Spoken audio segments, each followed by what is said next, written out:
Hi folks, welcome to another video on Vadi's guards. I'm going to do a video on something I've been teasing for the last few, which is the concept of advantage. Now, I need to stress something first. I have borrowed this concept. People who have studied Vadi may have been watching the videos think, what the fuck is he talking about, advantage and guard? There may be one line that if you squint and if you're looking for it, you could argue is talking about what I'm talking about explicitly, and there was something else in there that I think makes it linked. But the concept of advantage and guard in that term, in that phrase, is not in Vadi. It's in Viggiani, Angelo Viggiani.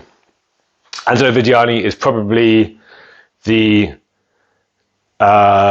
next closest in time and space to Vadi afterwards, where Fiore is the closest before. Viggiani, maybe Marozzo or Manciolino, arguably, but Viggiani writing over in Padua, which is, 100 miles from Urbino, something like that, to the northeast, all the way to Venice. We know Vadi was in Venice as well, so right in that region, and about 50 to 80 years after Vadi. I think it was published after Manciolino, but written before because it was published posthumously. Anyway, not so important. Viggiani, though, is a side source, but there are lots of things in Viggiani that I shamelessly crib, because I think what we see in Vadi are these ideas that are kind of half-baked and not necessarily, well, the ideas are fully formed, but they're not explained well. And then Viggiani comes along, he's got this very discursive, very philosophical book that describes the concepts in a lot of detail, and I think it's really useful for understanding these things. The line in Vadi that links this to Viggiani I've quoted before, which is that Vadi tells us that our sword should be a great shield, right? And this really is, I'm pretty sure, what Viggiani later talks about as advantage. Very simply, what is advantage? I'll explain that, and then I'll show how Vadi's guards are useful for it. The concept of advantage is basically this. My opponent is in a guard. That guard has a direct line of attack to me, right? And the most obvious and direct line of attack, and from this guard is that, right? I am at advantage against my opponent if my sword is blocking that direct line from his sword to me, and I have a direct line to him or them, right? So if they're standing in this over the shoulder guard, right, coming at me, right, I'm going to do this just so I don't hit my stairs, right? They're standing in this guard coming at me, right? So their natural strike's going to be coming in here, right, because it's mirrored. So I'll put a little line up. My graphics department will put a little line up. Graphics department is me with bad skills, and I'm that's the line of their attack, and I'm in advantage if my sword is in the way of that direct line of attack, and I have a direct line of attack to them. Okay, it's as simple as that, but it becomes more complicated.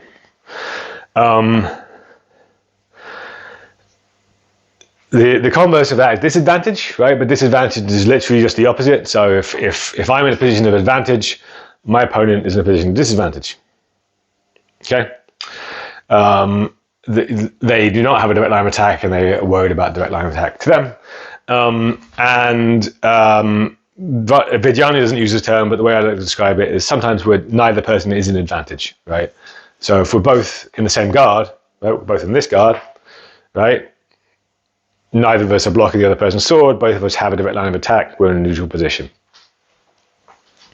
Sometimes when we do this exercise and this, people somehow manage to get to positions where no one has a direct line of attack to their opponent, and we kind of call that mutually disadvantaged, I think, or maybe mutually neutral. It doesn't really come up in the book. It's not really that important, but it's possible, right? It's normally if like you're both in an outside guard, point forward guard, you're kind of both blocking the sword, and neither of you really have a direct line to the opponent. It's just no one's got a good option from there. It's just kind of dumb.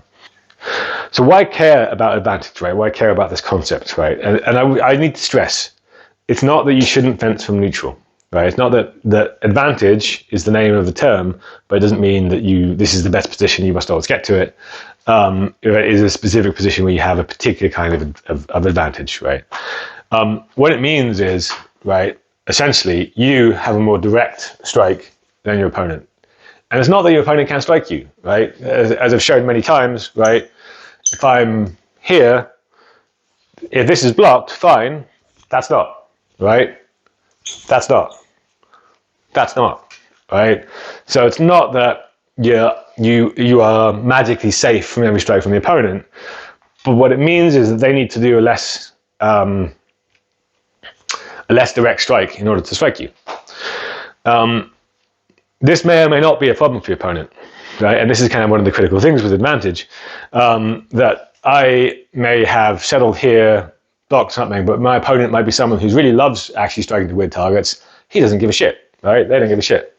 Likewise, attacking from advantage can sometimes be a bit more conceptually tricky, right? So yes, I've got a direct line here, but remember I was blocking this line of attack. I've not now covered that, right? So in taking my direct line, if I do it wrong, I have lost advantage and I get clobbered in the head. So you can use this to control the fight, right? You can use this to say, if they are always in that guard doing this strike, fuck off, I don't want you to, right? If I can still attack safely, right, I'm going to need to do something kind of more interesting. Thrusts can be quite good for sort of attacking and staying in advantage, right? It's kind of a pre-counter cut, counter thrust, or kind of slightly more unusual strikes, again, can do it. Still got more direct line of attack than they do. But fundamentally, one of the reasons I like to do it is that because I'm blocking their logical strike, either they're going to do that still because they're dumb. I'm sorry, it is. And I can just kind of counter thrust in because I've already blocked it. Or they are going to do a larger strike, in which case my parry is easier because it's a bigger motion. But I might not want them to, right? Because the problem with doing that, right? Yes, I blocked their most logical strike, the thing that they're always doing, and I've forced them to do something different.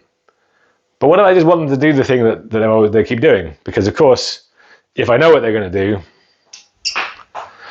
I can parry it, come in with a counterattack. So advantage is very useful for trying to change what your opponent is going to do, but you may or may not want to do that, right? It's what I'm trying to get across here, right? And advantage is an optional thing and a thing to think about, but not necessarily a target to always go for with every single guard pairing when you're choosing guards. I'm going to do a whole video on choosing guards, right? And sort of why we consider these things.